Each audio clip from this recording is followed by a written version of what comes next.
A tundra ártica. Cobrindo 1/10 da superfície da Terra, este deserto gelado é uma das regiões mais frias e secas do planeta. As temperaturas abaixo de zero e os ventos cortantes da tundra desafiam os seres mais resistentes que existem. Nesta paisagem, habitam algumas espécies extraordinárias que, denodadamente, subsistem nesta terra de frio extremo. Todas as formas de vida que existem aqui têm de adaptar-se ou então desaparecem.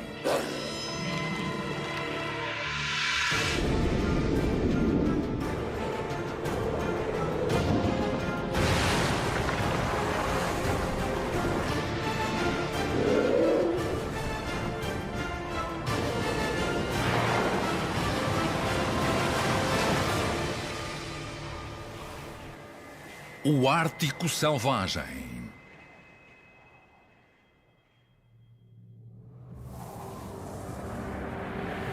A tundra.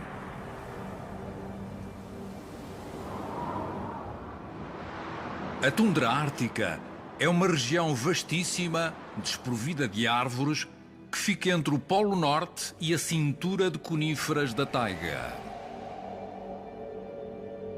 No inverno, toda a água da tundra gela, tornando-se um deserto de mais de 12 milhões e meio de quilómetros quadrados, que se estende em volta de todo o planeta.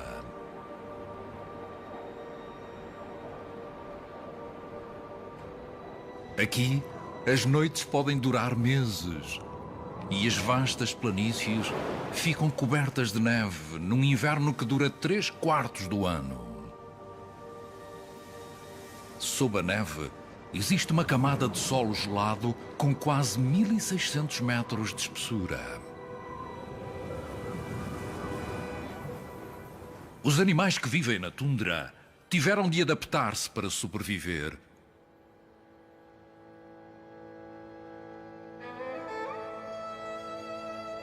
Estamos no mês de março, na orla da tundra escandinava, onde habita um dos mamíferos mais resistentes do planeta, a rena. Esta manada de 3.000 renas, conhecidas na América do Norte como caribus, passou os últimos 6 meses no extremo norte da taiga. Tenta sobreviver durante uma escuridão quase completa, em temperaturas que chegam aos 30 graus abaixo de zero. Mas está prestes a encetar uma viagem épica para norte, por entre a tundra escura e inóspita. Nenhum outro animal possui um organismo tão preparado para a viagem que se avizinha. A sua pelagem espessa evoluiu de forma perfeita para reter o calor corporal, funcionando como um cobertor aquecido, natural. Ao distribuir uniformemente o peso por cada casco, as renas são os animais mais eficientes do mundo em termos de energia. Os seus cascos adaptam-se às estações, ficando rígidos e afiados no inverno e permitindo-lhes esgravatar para encontrar o único alimento que resta: líquenes enterrados sob a neve. A mais de 300 quilómetros para norte, na costa marítima, estão as pastagens de verão das renas. A manada demorará mais de 2 meses a chegar às pastagens. Por isso tem de iniciar agora a viagem pela tundra, para beneficiar do verão que dura apenas algumas semanas.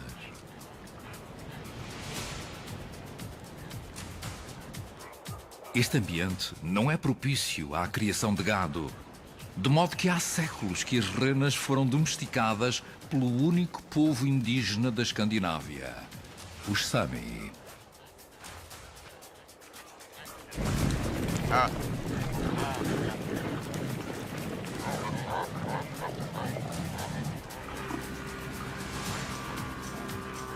Os Sami adotaram algumas tecnologias modernas, mas as renas continuam a estar no centro de todos os aspectos da sua vida.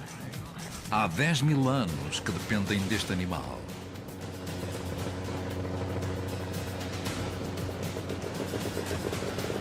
São os últimos nómadas que restam na Europa. E a sua vida na tundra só é viável porque está organizada em função da migração das renas.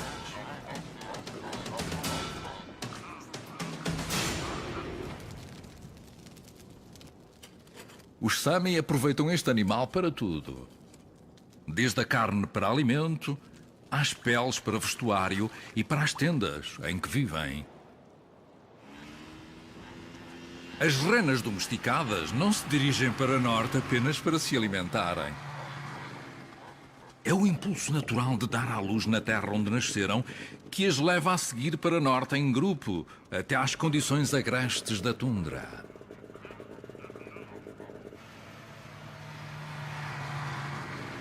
Seguir o percurso de migração natural das renas é o que permite aos Sami viver tão a norte. Mas a viagem feita pelas renas selvagens da tundra da América do Norte é algo completamente distinto. Mais de 3 milhões de renas selvagens migram pela tundra. Esta manada de mais de 10 mil membros realiza uma migração que é superior à de qualquer animal terrestre. Conhecida como manada porco-espinho, percorre todos os anos até 5.000 quilómetros. Mal abandonam o abrigo das árvores, as renas ficam mais vulneráveis aos predadores. Mas estas conseguem atingir velocidades que chegam aos 80 quilómetros por hora. A rena é também um dos últimos mamíferos do planeta que conseguem ver a luz ultravioleta. E na tundra, isso significa que o pelo dos predadores parece preto, em contraste com a paisagem. A abundância de renas atrai um dos predadores mais implacáveis do planeta, o lobo.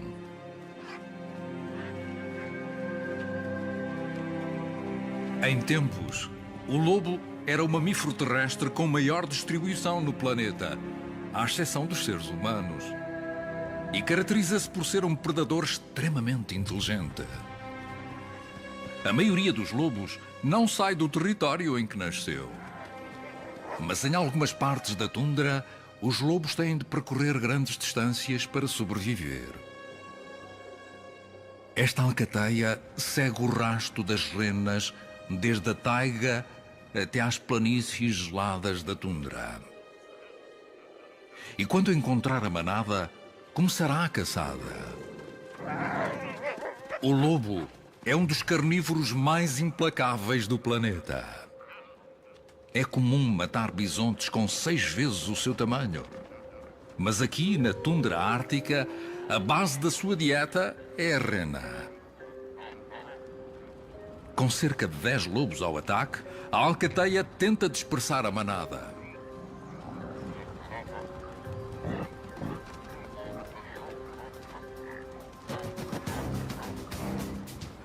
Se forem capazes de separar as renas, conseguirão identificar os indivíduos mais fracos.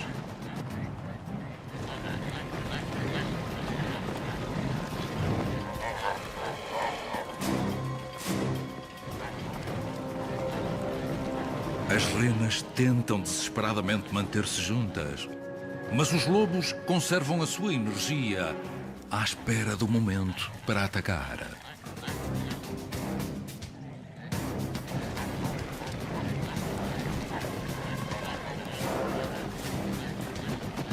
Cada lobo precisa, em média, 4,5 kg de carne por dia.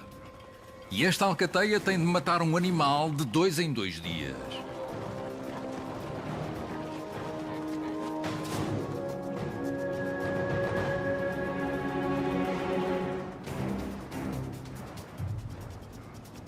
Depois de finalmente conseguirem dispersar a manada, os lobos atacam.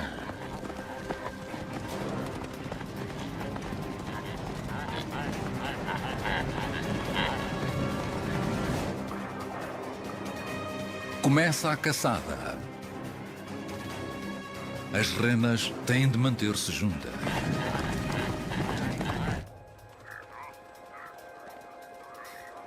Esta fêmea jovem separa-se da manada.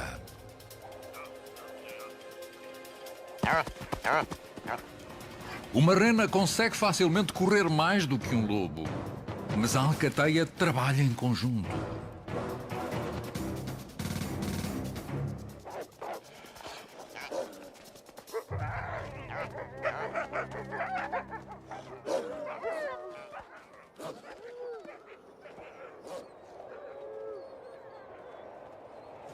Esta presa alimentará toda a alcateia, mas vão precisar de caçar novamente.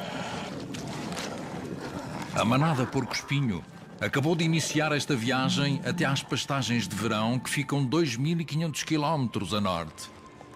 E a alcateia não é o inimigo mais mortífero que irá enfrentar. A caminho do norte do Alasca, o tempo será uma ameaça constante à sua vida. Na Groenlândia, as condições na tundra são extremas. Apenas algumas espécies conseguem sobreviver aqui todo o ano. São cerca de 10.000 os bois almiscarados que suportam o inverno da Groenlândia, em que as temperaturas atingem os 50 graus abaixo de zero e os ventos sopram a quase 100 km por hora. Muitas renas da Groenlândia morrem aqui geladas todos os invernos. Mas na tundra, uma carcaça nunca é desperdiçada. No inverno escuro da tundra, é tão difícil encontrar presas que mesmo o predador mais astuto da Groenlândia vê-se obrigado a comer restos. Uma carcaça é uma refeição sempre bem-vinda.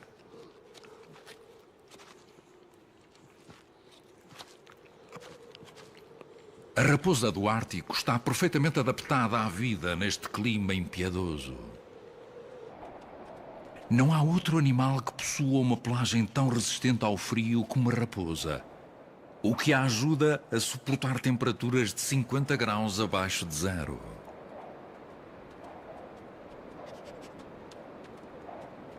As raposas do Ártico são animais solitários, mas durante o inverno concentram-se junto de qualquer carcaça que encontrem.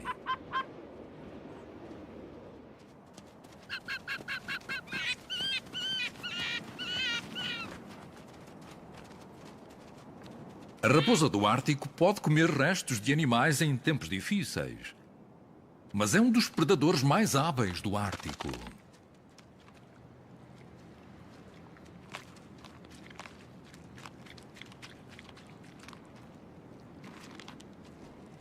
E no branco puro da neve da tundra ártica, é essencial manter a sua camuflagem.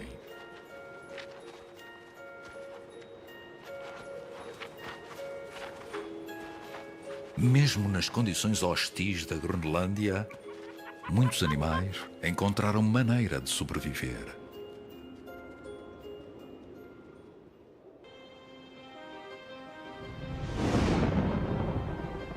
A primavera chegou.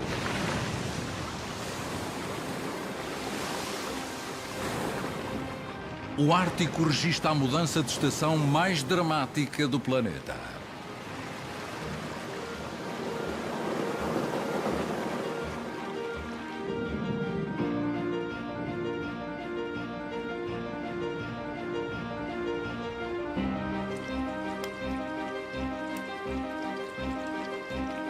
O Sol está agora suficientemente alto para, pela primeira vez, ao fim de alguns meses, a temperatura aumentar acima dos 0 graus. E à medida que o gelo se transforma em água, as renas chegam finalmente aos locais onde darão à luz.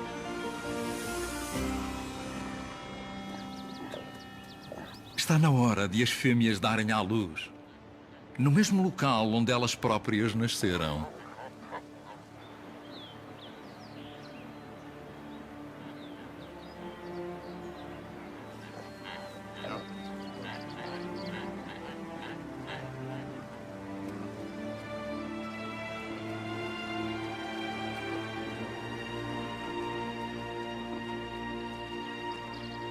Num incrível parto sincronizado, quase metade das crias da manada pode nascer no espaço de 24 horas.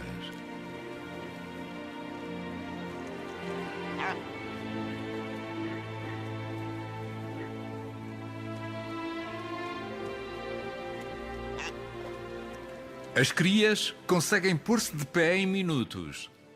E um dia depois, terão de acompanhar as suas progenitoras à medida que a manada segue para norte em direção às pastagens de verão.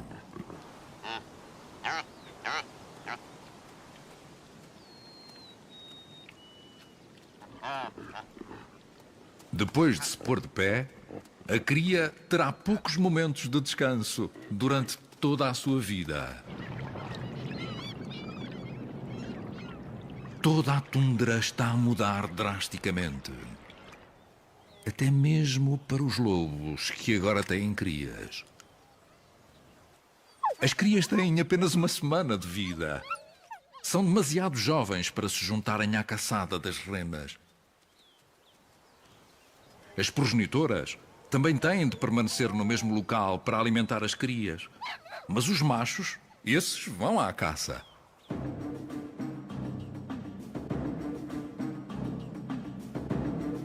Este par viajou muitos quilómetros em busca de renas. À sua frente estão milhares de renas recém-nascidas. E se os lobos não se apressarem a matar uma presa, as suas crias irão morrer.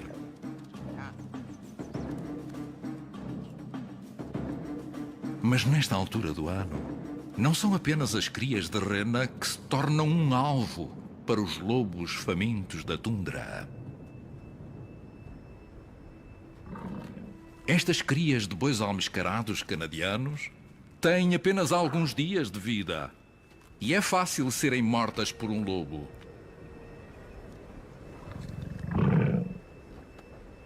Mas com tantos adultos por perto, tendo cada um quase 500 quilos, as hipóteses não são muito favoráveis aos lobos. Mal os bois almiscarados detectam o lobo, formam instintivamente um círculo de defesa para proteger os elementos mais novos. Seria necessária uma alcateia inteira para atacar esta manada.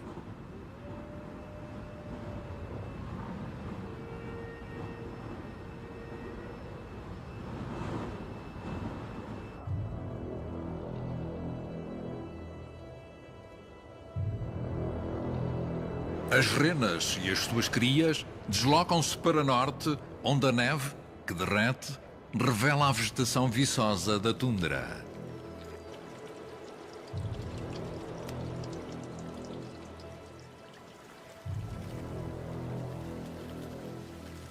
À medida que aumenta a intensidade da luz, algumas das plantas mais resistentes do planeta podem começar a crescer novamente.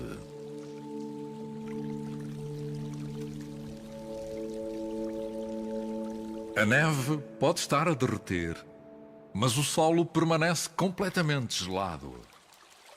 Por isso a água do degelo só pode seguir para um sítio.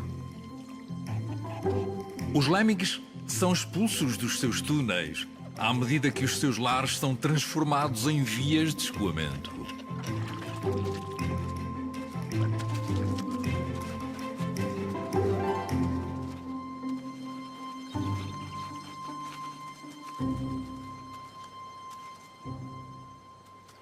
À medida que os lagos começam a formar-se, a tundra transforma-se numa terra alagada.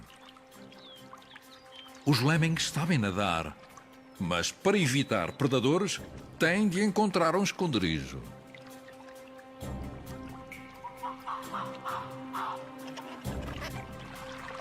Mas esta já não é uma terra coberta de um branco puro. Assim sendo, é mais difícil para predadores como os bufos brancos perseguirem as suas presas. Os bufos brancos fazem os seus ninhos de verão a norte do Círculo Polar Ártico, em terreno elevado.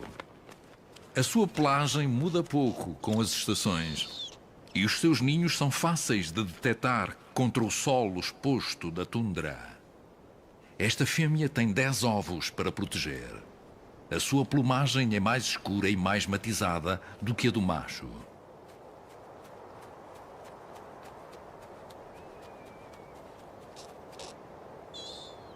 O aspecto de alguns animais da tundra muda com as estações. A pelagem desta lebre do Ártico irá escurecer durante as breves semanas de verão.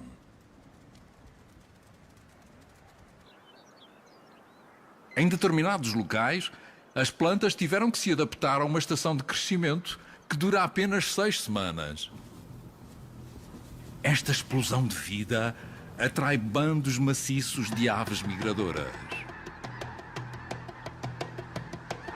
Na primavera, centenas de milhões de aves fazem a viagem anual até à tundra ártica. Mas há uma espécie que voa mais longe do que as outras. A andorinha do Ártico voa até ao norte da Europa, vinda da Antártida. Não existe outro animal no mundo que faça uma migração tão longa. A sua migração anual de 70 mil quilómetros significa que irá voar cerca de 2 milhões de quilómetros ao longo da sua vida. Sob as águas, esconde-se o motivo que leva as andorinhas do Ártico a fazer uma viagem tão longa até estas terras alagadas.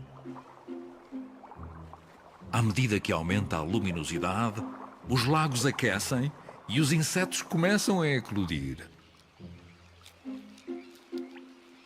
Por toda a tundra, eclodem milhares de milhões de mosquitos.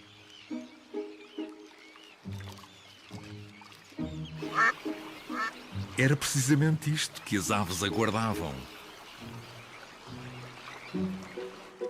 Mas, mesmo 1.000 milhões de aves não conseguem dar conta de tantos mosquitos. Os insetos formam enxames enormes e seguem à procura de uma refeição. No Alasca, o surgimento dos mosquitos coincide com a chegada da manada porco-espinho.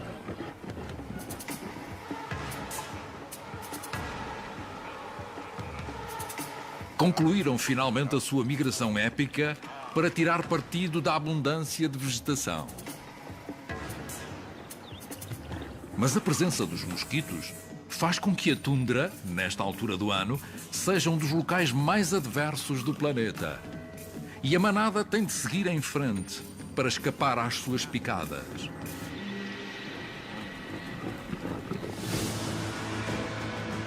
Uma vez iniciada esta migração maciça de renas, nem mesmo as centenas de rios rápidos resultantes do degelo conseguem detê-la.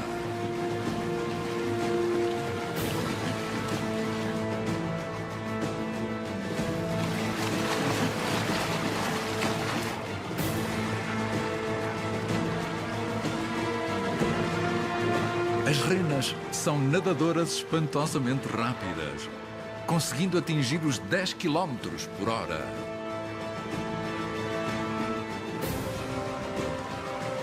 Para muitas crias, esta é a primeira vez que atravessam um rio desta dimensão.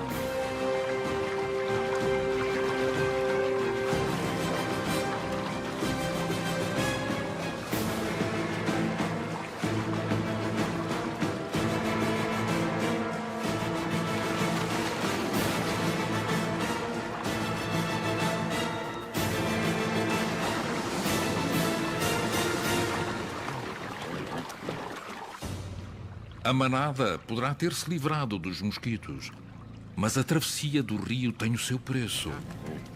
E há alguns membros que ficam para trás.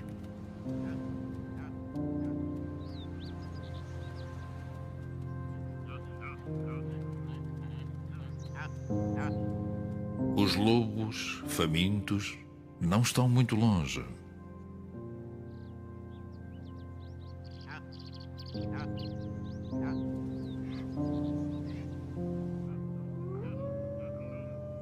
Para a progenitora, é tarde demais. E a manada tem de seguir em frente.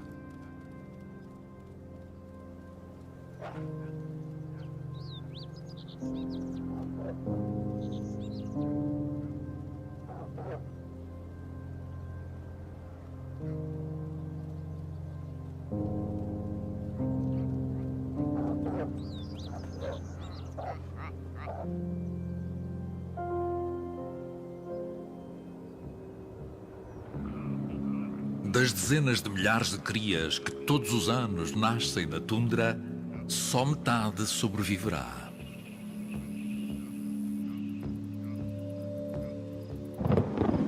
Nem mesmo o verão interrompe a luta pela sobrevivência.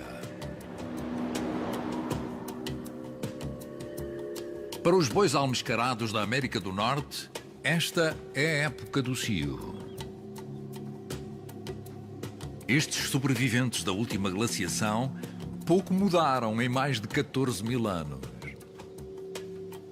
Os machos, com quase 500 quilos, envolvem-se em confrontos violentíssimos pelo direito a procriar com as melhores fêmeas.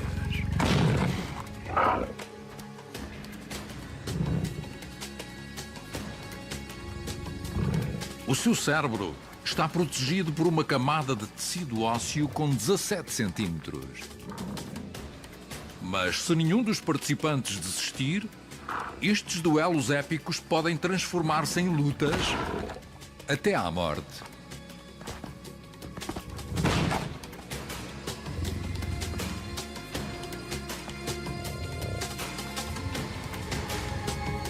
Os bois almiscarados são dos animais mais resistentes da tundra. Mas existe um mamífero que domina a tundra como nenhum outro. Os lemmings. Reproduzem-se a um ritmo alucinante. Esta fêmea deu à luz 2 ninhadas durante o inverno, mas está novamente prenhe e prepara agora um ninho para voltar a dar à luz.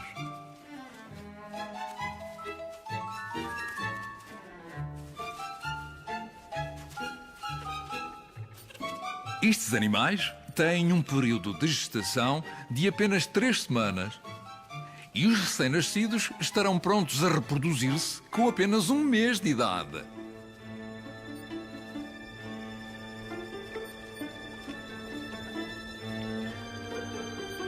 Cada ninhada tem 5 ou 6 crias que nascem com os olhos fechados e sem ouvir, mas crescem com uma rapidez incrível, com uma dieta de leite e atenção constante por parte da mãe. Após alguns dias, as crias já estão cobertas de pelo. E graças a este ritmo de reprodução espantoso, as populações de lemmings podem atingir números impressionantes em apenas algumas semanas.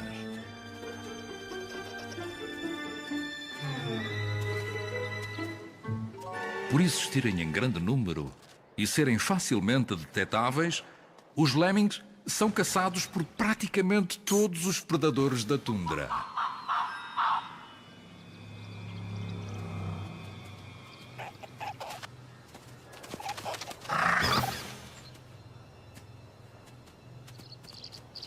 Os seus túneis subterrâneos já não estão escondidos pela neve e é agora que estão mais vulneráveis.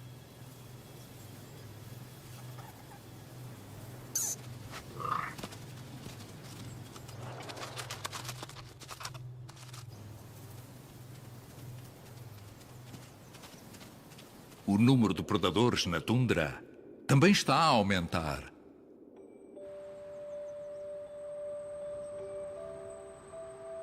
O pelo da raposa do Ártico está a mudar de branco para castanho, deixando-a incrivelmente bem camuflada em relação ao solo estival da tundra.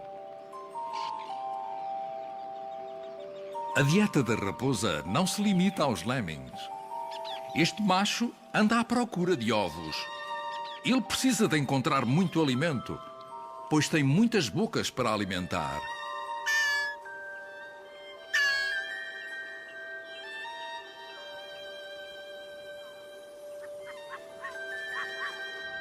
Na verdade, a raposa do Ártico tem mais crias do que qualquer outro carnívoro do planeta. Julga-se que poderão ter até 25 por ninhada.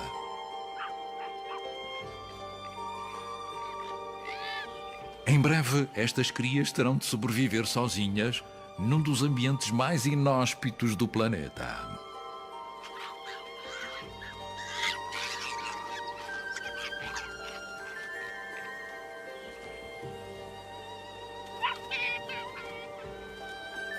As crias precisam de ganhar peso e aprender tudo aquilo que lhes permitirá sobreviver quando o duro inverno da tundra regressar daqui a apenas algumas semanas.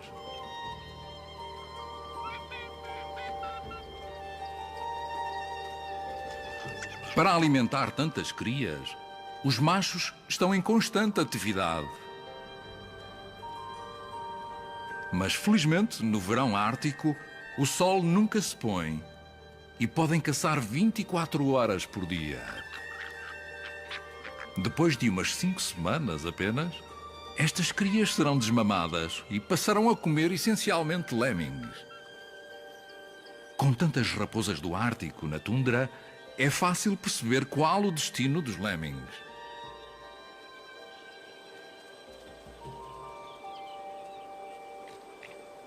Mas não são apenas as raposas do Ártico que caçam lemmings.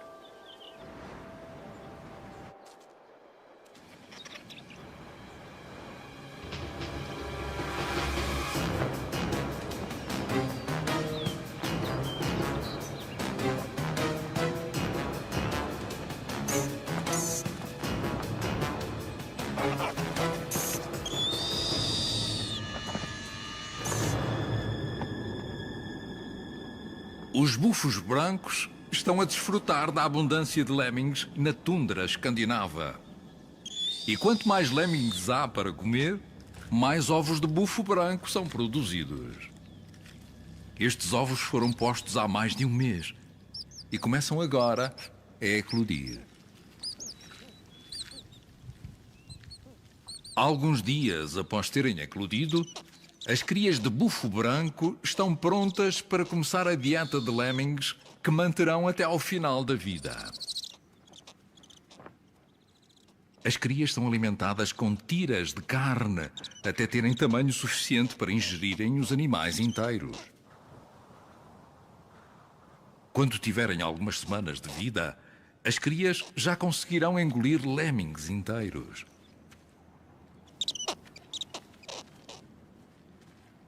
O poderoso ácido estomacal digere a carne, mas os ossos e o pelo dos lemmings são regurgitados.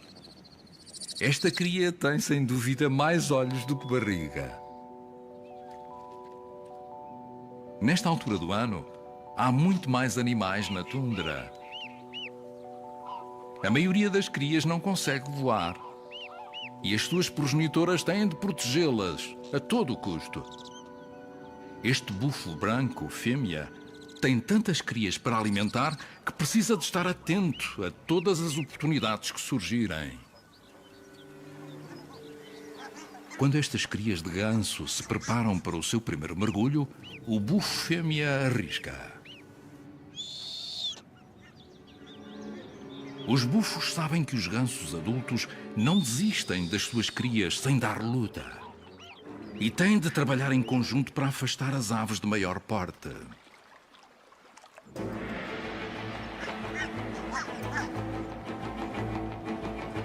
Os dois bufos atacam e os gansos adultos voam para salvar a pele. Apesar destes gansos terem o mesmo tamanho e peso dos bufos, tanto o macho como a fêmea poderiam facilmente matar sozinhos um ganso.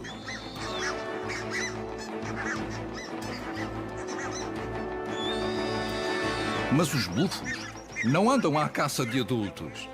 Querem apenas afastá-lo.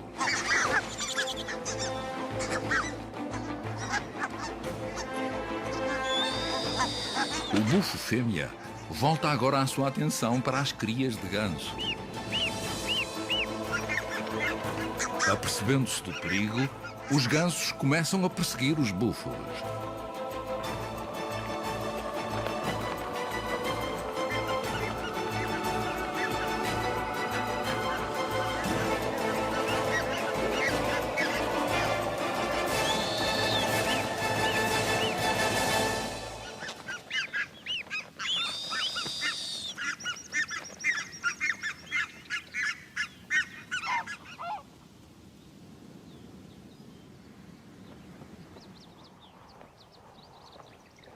Esta cria é demasiado grande para ser engolida de uma só vez e terá de ser partilhada por toda a ninhada.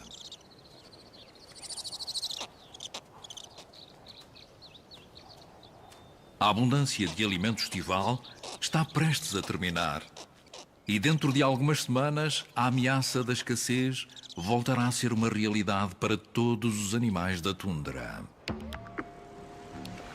A tundra ártica situa-se nas latitudes compreendidas entre os 60 e 80 graus norte. E aqui, o verão pode durar apenas 6 semanas. O sol brilha durante quase 24 horas por dia, mas o seu ângulo baixo implica que a temperatura do ar raramente aumenta além dos 10 graus Celsius. E o solo permanece gelado. Nunca descongela. Por isso, a vida vegetal desenvolveu adaptações peculiares. A ilha de Kaffeklubben, a norte da Groenlândia, é a massa terrestre mais próxima do Polo Norte, onde a papoila do Ártico só consegue sobreviver aqui por ser heliotrópica, ou seja, gira para acompanhar o Sol. Só concentrando o calor solar é que a papoila do Ártico consegue aquecer as suas pétalas o suficiente para se reproduzir no breve verão da tundra.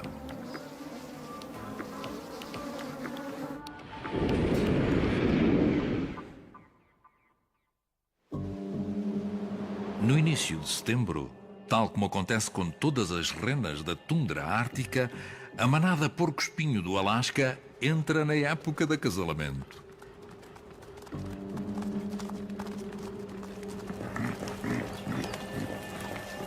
O acasalamento terá lugar apenas durante alguns dias, para garantir que as crias nasçam todas ao mesmo tempo na próxima primavera. Mas primeiro é preciso estabelecer uma hierarquia entre os machos da manada. Todos os anos nascem hastes novas às renas, sob uma camada de pelo designada por veludo. Quando estiverem completamente desenvolvidas, a sua irrigação termina e os machos perdem o veludo como sinal de preparação para a batalha.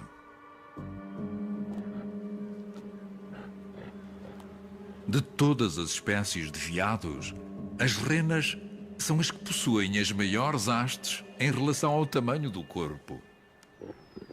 E o tamanho é importante.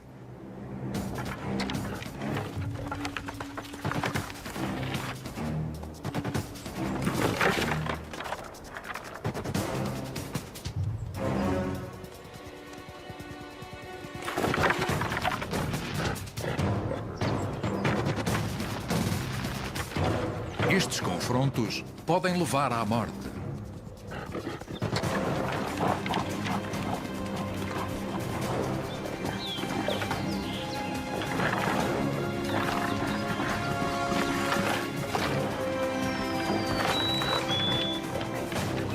O tamanho das hastes deste macho, bem como o seu peso corporal, dão-lhe uma vantagem óbvia.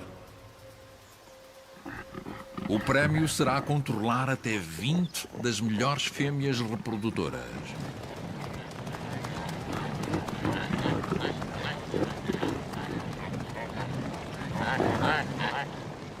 E o estatuto como macho dominante de toda a manada.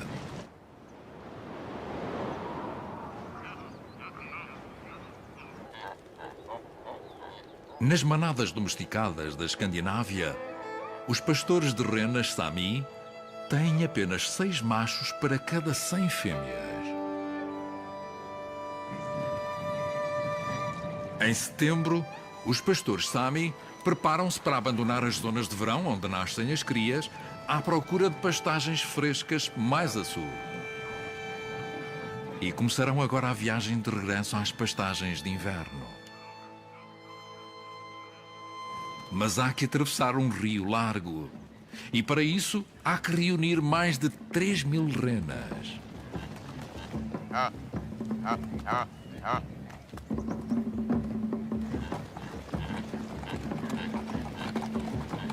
A sobrevivência de cada uma delas é vital para a subsistência dos Sami.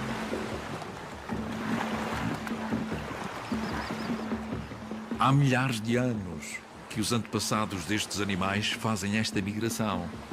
Mas, para evitar perdas desnecessárias, deslocam-se até ao outro lado dos fiordes em grupos mais pequenos.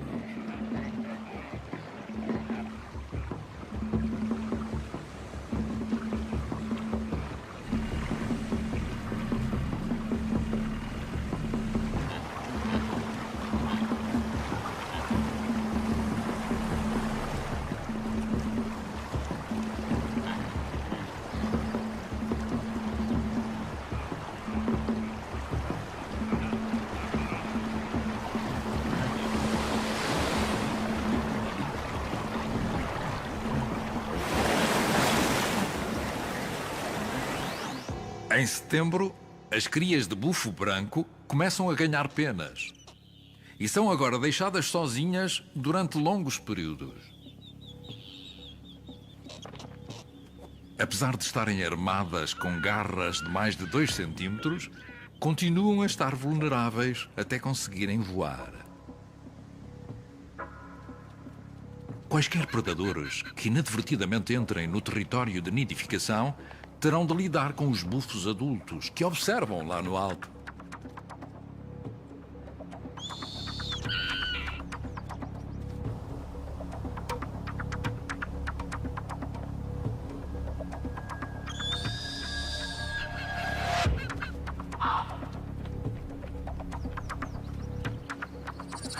Durante a época de nidificação, os bufos brancos têm de defender os seus ninhos contra predadores e são suficientemente rápidos e fortes para afugentar um lobo de grande porte.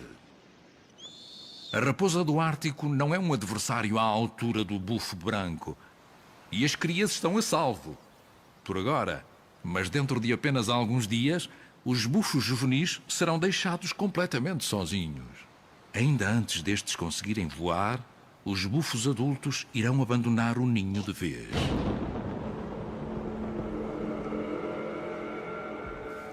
Para que sobrevivam, os bufos juvenis terão de aprender a voar antes da chegada do inverno.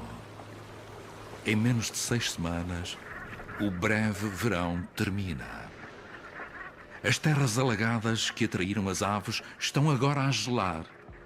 E as aves têm de partir, ou então correm o risco de morrer à fome.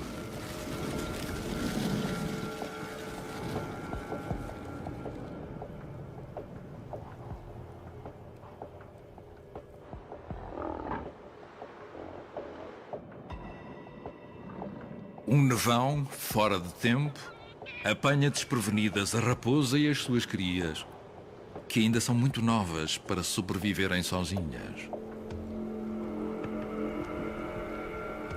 Por toda a tundra, as renas dirigem-se para sul.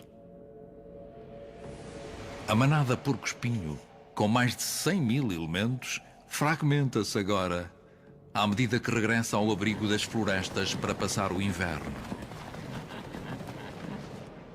As crias nascidas há apenas algumas semanas estão agora fortes, mas as progenitoras estão cansadas devido à época de acasalamento. É a primeira vez que enfrentam juntas os perigos desta viagem de 2.500 quilómetros.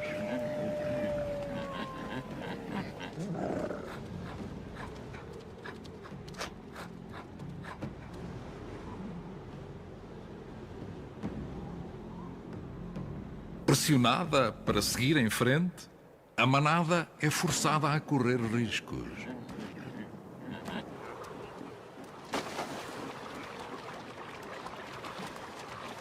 Atravessar um rio recém-coberto de gelo pode ser um erro fatal.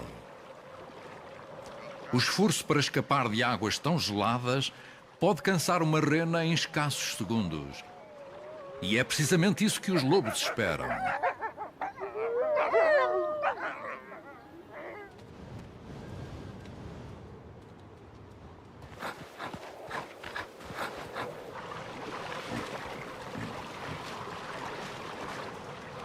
Mas as renas são incrivelmente resistentes. E hoje, a alcateia não terá a vida facilitada. A migração anual das renas representa uma das batalhas pela sobrevivência mais épicas do planeta. Em outubro, esta vasta paisagem, que cobre 10% da superfície terrestre do planeta, voltará a ser um deserto gelado. O sol da tundra põe-se no horizonte pela última vez este ano e só voltará a nascer daqui a 3 meses.